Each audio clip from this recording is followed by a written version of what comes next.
ture torban keekun?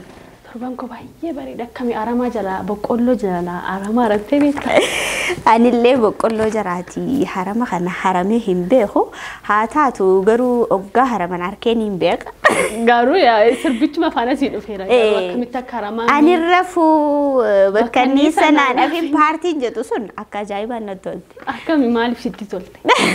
Bakka inni isa eessatti fatanii rafanii. Isa gaafataddee gaafanna. Yoo ta'e taates kottu na biraan afiinedha. Sirba baay'ee jaallatama keessumaa. Akka ajaa'ibaa. Dudduubatti deebitee waan baay'ee akka yaadattu kan si godhu. Sanuu barritti hin dabru. Ekspaardeetii jaansan hin qabu sirboonni. Qabu sirboonni yeroo sana. Amma sirboonni haaran baani yeroo ta'e dhaggeeffatamu san booda hin badu. Isaan kana garuu irra deebitee yeroo feete yoo dhaggeeffatte waan baay'ee waan si yaadachiisaniif sitti tolu malee dabarsi waan jettu hin qabu. Nuffee waan jettu hin qabu. Akka ajaa'ibaatti. Egaa nagaa gafuudhu waan irraanfanne natti fakkaata. Harka fuunee akkam jirtan kabajamtoota daawwattoota keenya biyya keessaaf ala taa'uudhaan waliif TV ilaalcha haaraa isa jiru filattanii shirri keenya wajjin shaashambaa jechuuf qophiitti kan jirtan bifa kana fakkaatuun shaashambaa isin taasisuuf Daraartuu Nagaashii fi Sabboontu Ahmed istiidiyootti argamaniiti kan jiran. Egaa dilbata keessan bareechuuf yeroo gaarii waliin dabarsuuf kanatti sirbinee waan baay'ee yaadachiisnee istiidiyootti argamnee jirra gama gummaa kaameraatiin egaa hedduudha kan dudduuba jiranii Lammii Solomoon, Hawwii, Oliyaad, Barnaabaas hundi isaanii egaa dudduuba dadhabaadha kan isaan jiranii nutis immoo dadhabbii isaanii kan egaa sirbaan bareechinee yaadaa fi yaaddoo isaanii ittiin akka obbaafataniif dilbata gaarii akka dabarsaniif egaa nutis istiidiyootti argamnee jirra. Jalqabeera egaa ifatti shirriin keenya banamee jira jechuudha. Waliif TV'n osoo jiru daroof sabboon osoo jiranii dilbata mukaa'uun tasuma yaadamu. Eessayyuu deemuun isin ta'u. Hin danda'amu. Hin eeyyamnu naafatis. Maaliif nutis yeroo keenyarraati isaaniif qoonnee asitti argamne waan ta'eef isaanis nu filatanii nu daawwachaa nu wajjin buhaaraa sagantoota keenyarratti immoo yaada jajjabinaa qeeqayoo qabaatan nu biraan gaha turtii bareedaa nu wajjin qabaatu jenneeti kan nuti abdannu gaa'ee akkuma daroon jette gaa sagantaa keenya takka jennee shaa jennee jalqabneeti kan jirru akkuma beekamu gaa sagantaan keenya jalqaba irratti nuuruu. Keessummaa simachuun beekamna. Akka ajaa'iba. Oromoo keessummaa jaallata keessummaa simata nutis mee har'a keessummaa jabaa.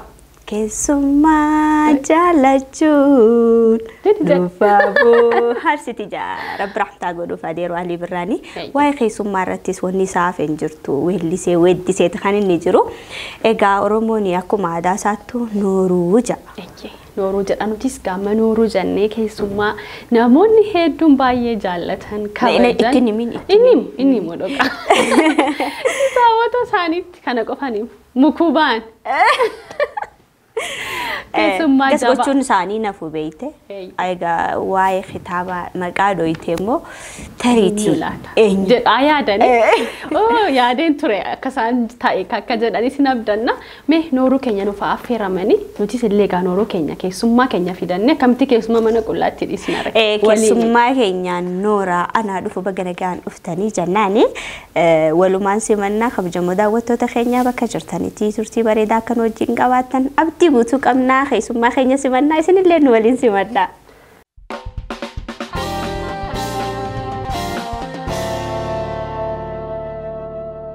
Maara keessummaa simannu ka yeroon itti nooruuf tajannudha. Walumaa nooraa jennu ka keessummaa keenya simannu. Egaa nooraa seenaa jenneerra. Loonoraa jedheeran immoo. Nagaan dhuftanii. Agana waamtanii. Nooraa. Agana waamtanii. Anaa dhufu jenneerra. Nagaan eeddan isinis. Egaa anis sabboonis yaani wal fakkeessu yeroo baay'ee nama nuti akka fakkeenyaatti nama nuti baay'ee jaallannudha. Kan guutummaa Oromoon baay'ee jaallatan waa irraa dhaga'uu barbaadanidha. Kanaaf nutis gaa nooruu keenya kan shirri kan maatii waliifitti aansine nama jabaa kana nooraa jennee jirra gaazexeessaa barreessaa. Obbo Isaayyaas Ordofaati waamannee jirra. Mee atis gammadaa turte mee miira keessa carraasii Sabboontuu har'aatii fi sabboontuun kun bu'aa isaaniiti jechuun ni danda'ama. Takka jee akka qilleensa ba'u nama na godhanidha. Hedduu ogummaa kana keessatti illee muuxannoo noratiin karaa isaaniin akkas godhe akkana godhe jaanii shab godhanii akkasiin haani akka ajaa'ibaatitti nama dinqisiifadhu baay'ee jaaladhuudha. Dhufaatii isaanii gaafa natti himte hedduu natti tolaa ture beektaani. Gaafa gana gaan dhuftan jennee mee nuti hammana jennee isin waa'ee waliif irraayyus nu kaa'ate waa'ee gaazexeessummaatti illee asumaan. Baay'een isin galateeffadhanis na waamuu keessanii fi jaalalaa fi kabajaa naaf qabdanii fi baay'een isin galateeffadhaa. Guddadhaan isiniin jedhaa. Egaa jalqabdaniittuu nuyi egaa bara dheeraa keessa turre. Egaa isinis immoo bakka nu buutanii egaa bifa kanaan televizyiinii waliif irratti bifa bareedaa akkasiitiin sa'aatii gaarii akkasiitiin dhiyaachuu sagantaa jalqabuu keessanii baay'een dinqisiifadhaa. Egaa waliif maquma isaarraa iyyuu jalqabaa yoo ka'u waliif maqaa gaariidha. Kaayyoon isaa waliif jechuun namni waliif yaadu, namni walii dhimmu, namni walii dirmatu waan baay'eedha waliif namni wal gargaaru maqaa gaariidha. Kanaaf waliin waliif hundeessine. Kaleessa waan isin keessa dabartanii nuyi har'aaf akka akkasitti eenye bilisaan haasofnu taphannu kan nu gootanii mee gama gaazexeessummaatiif kaleessi far'i maal fakkaata bu'aa bahiin kaleessaa maal fakkaata ammayyuu immoo keessa jirtu waan ta'eef gaafa wal bira qabdanii ilaaltanii mee san nu yaadachiisa gaazexeessummaa kaleessaa. Egaa jechuun akkuma barri baraan dabru qaroomaa deemaa bara dur reediyoo Itoophiyaa tokko duwwaa ture booda lama ta'ee kan dhuunfaa kan warra Pirootestaantii ture malee hin jiru. Egaa har'a reediyoo meeqatu jira baay'eedha barri isaas bara qaroominaati bara ammayyaa geenyeerraa televizyiiniin Itoophiyaa bara 1957 jalqabeen anu yeroo inni kutaa afuraffaa ture kan inni jalqabee na yaadadha tokkittiidha akkuma har'aa jitti inni Finfinneema keessa. Finfinneema keessattidha Finfinnee darbee mul'atu Adaamaan gahu Bishooftuun gahu. Televezyiinimti moo reediyoon? Televezyiiniin hin gahu. Kanuma Finfinneetti hafa ture. Hin gahu televezyiiniin Finfinnee qofaa keessadha. Booda yeroo qaroomni kun meeshaan dabalataa yeroo dhufanitti babal'achaa dhufe malee akkasin turre gaazexeessitootis akkasuma ture jechuun ammuma isaatti jechuudha. Sa'aatii televizyiinii Itoophiyaa kan bara sana yeroo jalqabu amma bara 19 sa'aatii 24 kan ta'e boodadha. Sa'aatii 6 ture. Sa'aatii 6 irratti hin dhaabbata. Sa'aatii tokko jalqabee amma sa'aatii 6tti. Khatamsaasni deemu jechuudha. Guyyaan jiru. Guyyaa guutuu guyyaa jira. Oduu fi sagantoolee garaa garaa hin jiru. Galgala amma sa'aatii 6ttidha. Sana booddee. Sayyuu nama TV qabutu ilaala. Sayyuu nama TV qabutu ilaala. Finfinnee keessatti. Sanu Finfinnee qofa. Finfinnee qofadha. Egaa teekinooloojiin isaa nuuf haaraadha. Akkuma isiniin jedhee ani baran daa'ima turedha kan televezyiinii yeroo jalqabu Naqamteetii Finfinnee dhufee warra koo wajjin arge. Namooti kun kana keessa akkamittiin taa'anii haasa'u. Gaafii keessan jalqabaa ture. Akkamittiin namooti kun saanduqa xiqqoo isaan keessa taa'anii akkamittiin haasa'u. Warra sirban sun immoo illee orkeestiraa baay'ee agarra warra sirbitoota. Namoonni kaanis dhufanii akkuma ammaa isin intarviiyuu gaafattan kana kan akkas ta'anii haasa'an kun na dinqa ture. Waan isin ilaallan fa'aa isinitti fakkaatu? Kallattiidhaan waan ilaalu fakkaatu. Egaa namni baay'ee yeroo sana akka wanta raajiitti ilaala ture. Egaa waan hundumtu akkas ture. Har'a egaa televezyiinii meeqatu jira? baay'atee jiraarra akkuma isinuu jettanii televiziiniin tokkitti turte jettanii sa'aatii muraasa sanuu namnis akkasuma muraasa ture amma yeroo wajjin bara dijitaalaa ta'ee jira baay'inuma ummataatiin wal simaata kan jiru guyyaarraa gara guyyaatti waan haaraatu arkama mee akkamitti gara gaazexeessummaa dhufuu dandeessan mee asumaanis yaaduma sabbooni wal qabsiisaati Radio irratti jalqabdanii natti fakkaata. Jechi yookaan isin wanti jalqabattiin reediyootti baatan yeroo san wanti dubbistan yookiin wanti jettan jalqaba reediyoo irratti ittiin baatan maal ture gaafa immoo sagalee keessan teessanii dhaggeeffattan san miira akkamiidha kan qaba ture? Ani duraan barsiisaan ture. Barsiisaan ture kalaqa ogbarruu kana qaba uumumaani kitaaba afaan dubbisan ture. Radio Fasan dhaggeeffadhaa akkuma beektani kaa dur reediyoon tokko jiru sun afaan Amaaraa qofaani afaan Somaalees jira afaan Oromoo duruu jira ture akka isaanii maatuun dubbisee natti tola fedhiin qaban ture ijoolleen gadaa'imni maal ta'uu barbaaddu jennee daa'ima gaafannu. Nikaan kanantaa sanantaa jedhamti ani garuu tun gaazexeessaa ta'e jedhanii hawwa ture. Akkuma keessaa haasa'uuf. Akka isaanitti dubbisu. Kitaabas nan dubbisaa. Gaazexaas nan dubbisaa akka isaanitti dubbisa. Akkuma isaan afaan Amaaraatiin dubbisan nan dubbisaa. Waan akkasii kanatu kana keessa ture. Egaa bifa kanaan na keessa ture. Fedhii na keessa ture ni ka'ee. Sana booddee barsiisummaa irra yeroo jiru raadiyoon Itoophiyaa qophiin afaan Oromoo bara 1967 sagantaa jalqabe sa'aatii tokko duraan Harar ture bara 65 inni Harar sun fagoodhaa kilowaattiinsaa xinnoo waan ta'eef reediyoonsaa fagoon ga'u naannoo Baalee Arsii gaa darbee garuu kan Muqaadishoo illee dhageenya turre. Muqaadishoo irra darbu faraqaa afaan gaallaati jettee kan dubartii tokkotu beeksisa. Kun raadiyoon Muqaadishoo faraqaa afaan gaallaati jetti. Ni gaallaa fedhin jennu garuu. Haalli yeroo sana ture kana ture. Jiraachuma isaa gammanna turre. Waan fedhan isaa jedhanii. Egaa achirraati gaa fedhiin natti yeroon barsiisaa ture xalayaa. Garaagaraa nan ergaaf reediyoo Itoophiyaatiif. Kan ergu sun immoo walaloos nan ergaa barreeffama garaagaraa nan ergaa waa'ee naannoon keessa jiru nan ergaa yaada uummataaf darbuu qaba kan jedhu nan ergaa fudhataniiti hojiirra oolchan nan dhaga'a. Itti fayyadamu barreeffama kootiin. Sana booddee yeroo manni barumsaa cufamu immoo Finfinnee nan dhufa.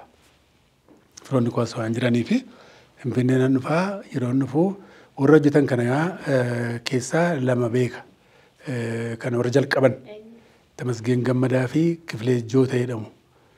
Bakkumaa edeen isaan ministeera fayyaa keessa turanii isaan sun durumaanuu miidiyaa irra turani. Isaan beekan isaan dubbisuun dhagee sadii ta'anii hojjetu. Ani hojjechuun mana barbaadaa jennaan firiilaansiidhaan dandeessa taanaan naan jedhanii. Si yaalla jennaan. Namas hin qabanii nama sadii turanii achi booddee kan jalqaba dura naa kennanii qophii qotisaati. Qophii qotisaa kun ministeera qonnaarraati dhufa. Ministeera qonnaarraa dhufaa. Afaan Tigreetiinis afaan Oromootiinis isumatu hiikamee darba. Oduudha. Lakki. Akka sagantaa qophii sagantaa qonnaa. Sagantaa qonnaa qotee bulaadhaaf. Reediyoo waan ta'eef qotee bulaan hundumtuu reediyoo qabatee deema asirratti rarraafamee. Akkasitti rarraafamtu. Durri bara sana birqee kan jedhamtu jirti. Maqaa reediyooti. Reediyoo birqee jedhamtu jirti. Ishee asirratti wantoota qabdi kan itti rarraafatanis qabu dura isaanii qabu. Harargeetti immoo qotee bulaan Harargee yeroo jimaasaa horuusaa keessa wantoota ta'u innis akkasuma godhatee deema. Iddoon dhumaa akkasuma keessa kaa'ee jira. Kanaaf qophii qotisaa reediyoodhaan akkaataatti qonnaa ammayyaa qotuu qaqqaban gorsa kan ta'u isa naa kennee isa kenne dafee dhumanii kee dubbisee dheessa biratti nan dubbisee egaa karaan dura hojjettee beektaa reediyoon yeroo sana sagalee misraachoo jira ture. Misraach dimsi kan jedhamu makkaanisiin kan darbu bara 1968 kan jalqabe. Achi waan hin ture isatti fakkaate. An turreani afaan Oromootiin kan waldaa keenya keessatti waldaa kiristaanaa waaqeffannu keessatti afaan Oromootiin lallabamaa kitaabni macaafa qulqulluu sun afaan Oromoodhaa faarfannaan sun afaan Oromooti isaan faarfannaa warri lallabanis afaan Oromootiin lallabu nama afaan Oromoo hin beekneef afaan Amaaraatiin hiiku hiika isaallee daa'ima ta'ee jecha afaan Oromoo sun afaan Amaaraatiin dubbatamu afaan Oromootti yeroo hiikan sanallee na gargaareera. Abbootii keenya dhagaa kan wangeela sana lallabanii afaan Oromootiin sana dubbachudhaaf baay'ee jechoota sana isaan itti fayyadaman san na gargaareera. Macaafa qulqulluu sun fluently dubbisaa hin dogoggoru kun na gargaareera. Yeroo qubee saabaadha akkuma beektan bara sana akkuma dhageessan malee qubee saabaadha qubee saabaadhaan macaafa qulqulluu sun wanta shaakalaa tureef waan isaan guddadheef achittis kanumaan rakkisne. Innaa yeroo jalqabaa akkuma gaafa jalqaba duraa sagaleen koo waraabamee darbe qilleensa irra darbee dhani. Maaliif gaariidha akkuma isaaniitti dubbise. Akkuma isaaniitti dubbise. Miirri isaa maal fakkaata yoo Iddoo gidduutti yeroo muuziqaa ce'umsaa godhan isaantu natti hima. Iddoo kanatti muuziqaa ce'umsaati kan jedhu jirti biriij muuziqaa kan jettu. Ishee eeggachaa dhumanii dubbisee baay'ee gaariidha darbuudhame arban fe'em. Amma egaa manatti galee obboleessa kootus ture. Maatiitti ni himne dhaggeeffadha. Naman karaatti argu piyaasaa irraa jalqabee asii Abuna Pheexroos jalqabee warreen tokko ilaa sagantaan kun darbaa dhaggeeffadhaa bakka qophii qotisaa. Yeroo sanii waan dubbistan ni yaadattu. Qophii jechuun qonnaadhuma. Qonnaadhuma akkaataa qotee bulaan itti qonna qotuun irra jiru malee yaadadhusaa. Akkamitti immoo seensa akkamiin nagaa gaafatame nagaa yeroo sanii. Achumarra jira barreeffameera. Akkitti nagaan gaafatamus. Attam jirtu dhaggeeffattoota keenya kun torbanitti yeroo akkasii kan isinii dhiyaatu sagantaa qotisaati kan isinii dhiyeessu Isaayyaas Hordofaadha.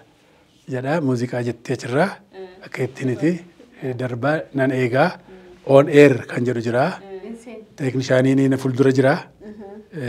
Foddaa keessaan achiin wallaallaa. On air yeroo jedhu dubbisnaan jedhanii naan jedhanii waan tureefi akkuma isaanii natti maniin dubbisuun jalqabaa yeroo iddoo mallattootti godhadhee muuziqaan galtu sanatti akkasittiin gaafa sanaa bara sana diraaftii kana fa'aa biiraa fa'aa wanta akkasii nan dhugaa giroosarii fa'aa keessa galee bana reediyoo jennee akkuma waan ta'eef maal ምንድን ነው ምናምን jennaan isaatu sagalee isaatu jira amma jedhani. Amma gaafa sa'aatii sanatti dabarsanii yeroo sagalee koo dhaga'u baay'een gammade. Miira iddoo qaba. Amma sadhaa አሁን እሱ ነው ንጉሱ አሁን እሱ ነው እንደ አዎ ijaaniin mul'atu sagalee dhumaanii waan ta'eef. Sagalee sadhaa በቃ ቺቲ እንደምቱ Affeerraan maal fakkaata yeroo sana sagalee kee ta'uu yeroo barane. Baay'ee malee sagaleen kun natti tolee. Affeerraanis roobee. Namoonni achi jiranis dinqisiifatanii bakka jechuun hojiin gaazexeessummaa hojii gaariidha. Uummataa wajjin kan walitti nama fidudha. Uummataa wajjin kan wantootaatu akka ol kaatee Aangoo guddaarra taatee gadi kan gadi buutus miti. Hojii miti kee baalaansi godhaa. Hojiin keenya godaa kaasee hamma pirezidaantiitti deemna. Haala hojii keenyaadha. Kun nuuf jaalala guddaadha. Uummata keessa oollaa. Yaada uummataati kan nuyi dabarsinu. Uummati kan yaadu kan uummati fedhu rakkoo uummataa yaada uummataa wantoota dabarsinuu fi baay'een itti gammada tureeni. Egaa sabboo kanaa tokko jedhame Isaayyaas yeroo sana isa yeroo xiqqummaa egaa guyyaa sana akkanatti dachee Oromiyaaf akka inni waa'ee Oromiyaa fi waa'ee Oromoo dubbatuuf kitaabolee hedduu akka inni barreessuuf guyyaan sun egaa guyyaatti uummata Oromoof itti kennamedha. Hedduu waan namatti toludha. Dhaloota ammaan kana kitaaba warra barreessan amma gara barruutti isin fida. Hedduu kan isin ittiin beekamtanii ogummaa lamadha. Tokko barruudha barreessummaa karaa biraan immoo gaazexeessummaan fakkeenya nama hedduuf taatanii jirtu. Dhaloota ammaan tana kitaaba barreessanii eenyutu fakkeenya sii ta'e gaafa jettuun obbo Isaayyaas Hordofaa jedhu Dhaabaa Wayyeessaa jedhu isiniin fakkeenya kaafatu. Yeroo sanitti mee obbo Isaayyaasiin eenyuun fakkeenya godhatanii gara kitaaba barreessuutti dhufan? Gaaffii gaariidha. Akkuma jalqabaa isiniitii kaasee barayaan daa'ima ture elementarii kutaa afuris kutaa 3 4 5 amma sana jalqabeellee abbaan keenya kitaaba dubbita. Dubbisa dur barateera amma kutaa 2tti. Durii kutaa 3 caalaan turre baranni dargaggeessa ture jechuudha. Barumsa guddaadha jechuudha. Kutaan 3 gas akka ammaa kana salphaame. Kamisiyooniiti immoo. Hayyee. Kitaabota sana nan dubbisa. Kitaabota sana nan dubbisa. Innis waan dubbisuuf inni taa'ee gaafa hojii hin qabne sagalee isaa ol kaasee dubbisa. Afaan Amaaraa sirriitti dubbata abbaan keenya. Anis sarara fudhee kitaabota dur barreeffaman keessaa kan akka Kabbada Mikaa'el, Abbee Gubbanyaa, Mokonnin Indaalkaachoo, Bittawaddad Mokonnin Indaalkaachoo kan jedhaman Harmuuny, Aluu Walladim kan jedhaman warra hangafa. Afaan Amaaraatiin warra barreeffaman kan barreeffaman. Afaan Oromootiin hin jiru. Afaan Oromoo nuti jalqabe kan 83 jalqabee ture. Isan dubbisan ture. Seenaan isaa na hawwata. Seenaan achi keessatti taatota achi keessatti mul'atan seenaan isaanii ka'u sun baay'ee na hawwata ture. Isaan dubbisa akka isaanii dubbisuufaa afaan Amaaraa qofaadha. Atuun afaan Oromootiin barreessa jedhee si yaadeera. Isa dhugaa dubbachuudhaaf. Yaaleera. Egaa as keessa yoo jiraate waan tokko fedhiin tokko yoo jiraate battala sanaan hojiirran oolu. Battala sanaan hin milkooftu. Garuu suutuma suuta jabaataa dhufa. Yeroo barannu barsiisaan afaan Amaaraatiin nu barsiisu akka barreessinu mata duree tokko nu kenne kanarratti keeyyata tokko barreessedha. Keeyyata 2 barreessedha. Kana babal'iseedha. Waan akkasii barumsa akkasii jedhee nu barsiisaa ture. Ogbarruu keessatti kun gargaareera amma 12tti baradhe. Akka barreessinu assaayimentii nu kennu barreesseen fidaaf kalaqa mataa kootiin ka'e. Afuma kootii uume mata dureen naa kenneen asoosama mana barreessa jechuudha. Asoosama barreessa. Gabaabduudhaan. Barsiisaan koo baay'ee gaariidha. Kana amma kana barreessuun kee ani yeroon barreessee hojii manaa naa kennu sana barreessee barreeffama koo yeroo dubbisu Isaayyaas wayyaa jedha. Baay'ee gaariidha. Hansaa fakkeenyaa fi jedheeti. Akkaatti kallattii sana keessa galu. Najaja. Yeroo najajuu jajuu jechuun jechuudha. Najajjabeessa immoo caalaatti gaacharraa ka'eetanii dafees dhufne diraamota fa'aa barreessine mana barumsaa keessatti. Kilabiin diraamaa fa'aa jira tiyaatirii. Achibaa keessatti daa'imman taane barreessine gaggabaabduu gaafa guyyaa warra ijoollee dhiyeessina. ufuma keenya barreessina. Mee akkamittiin afaan Amaaraatiin barattanii afaan Oromoo barreessuu dandeessan? Yeroo suni qubee barachuun hin jiru tureemi? Qubee barachuun hin jiru garuu saayinsiinsaa sirni ogbarruu sirni isaa tokkumadha. Sirni isaa tokkumadha. Kanaaf afaan Ingilizii yoo ta'es koomaa, fuulstoop waan akkasii kun jira. Afaan Oromoo keessas jira, afaan Amaaraa keessas jira. Mee kitaabota keessan hedduudha. Baay'eetu jiru. Kan seenaa hedduu qabani. Hawwiin isa tokko keessuma kitaaba hawwii namni dagatu hin jiru. Mee kitaaba keessan jalqabaarraa kaanu. Jalqaba kan ittiin uummatatti baatanii kitaaba keessan kamidha? Chumarraan immoo waa'ee hawwii koo sila kitaaba kana gaafa isinitti argisiisu hawwii koo naan jedha hawwii koo moo jedhanii. Hawwiidha ishee kanadha jalqaba dura kana nan barreesse hawwii kanadha.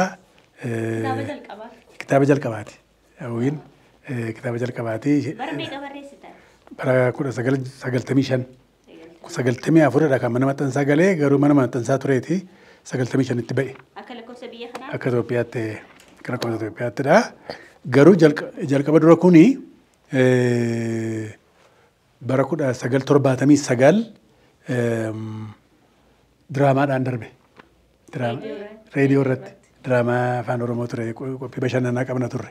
Sanbata guddaa ganama. Seenessaan darbaa ture. Seenessaa miti. Diraamaadhumaan.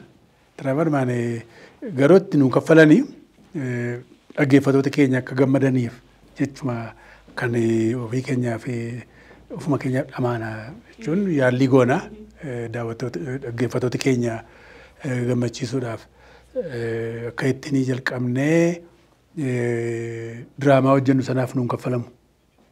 Kaffaltiin hin jiru afaan Oromoo. Yaadichumaafis kaffaltiin hin jiru. Kan afaan Oromootiif kaffaltiin hin jiru. Diraamaa afaan Amaaraa jira hin kaffalu. Qaba. Warra taatotaafis hin kaffalama.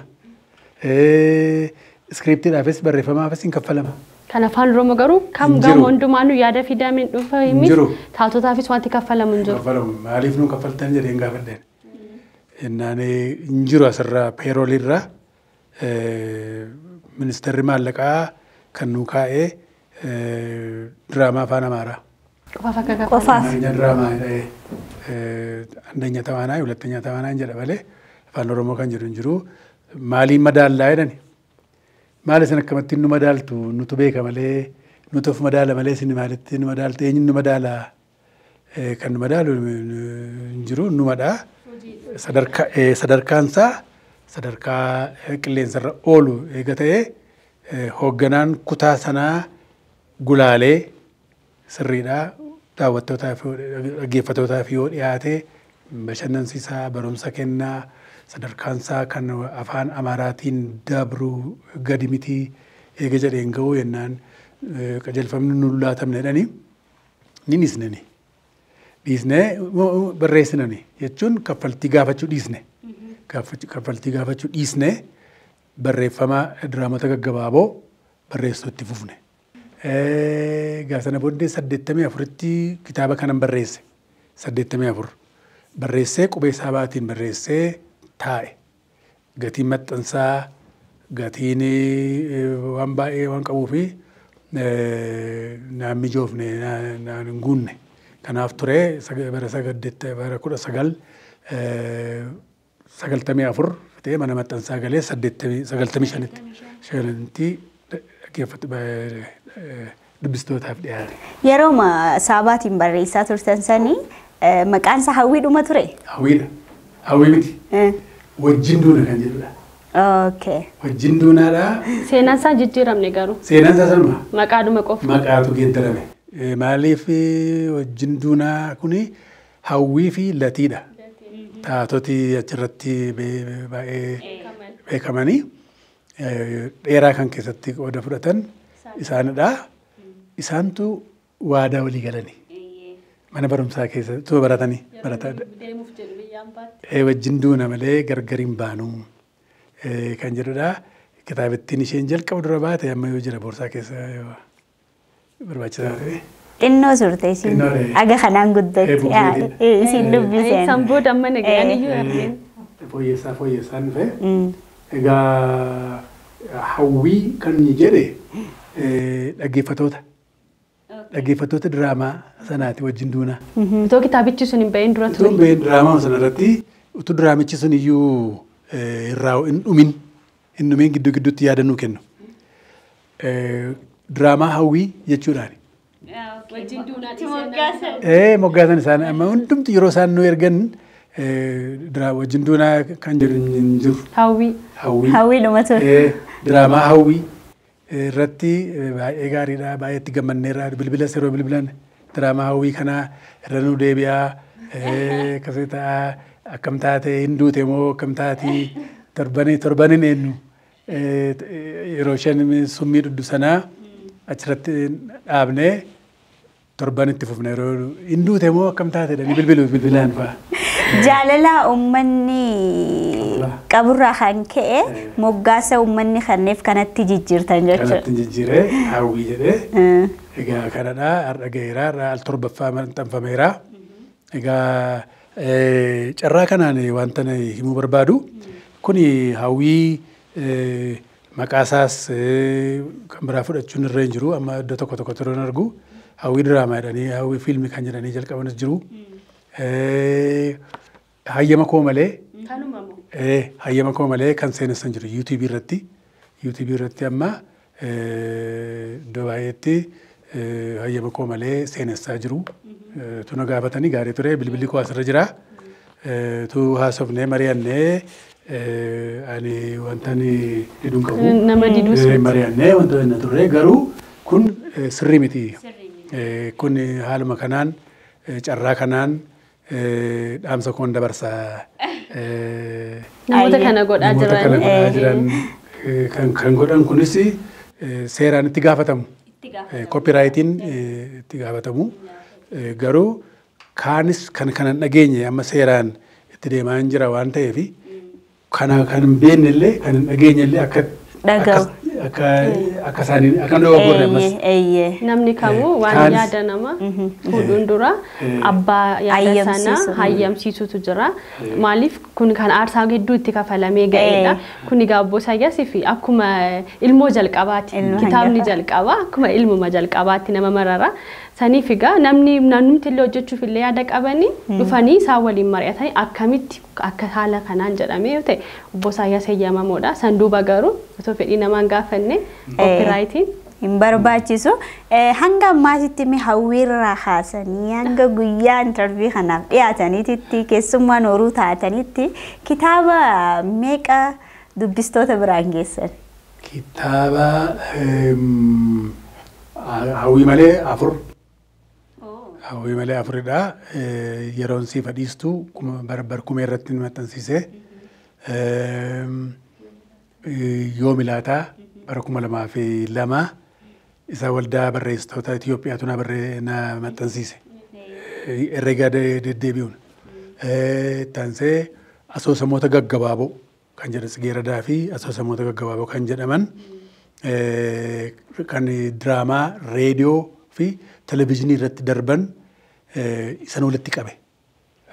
Akka bifa asoosamaatiin shoosoriidhaan barreesse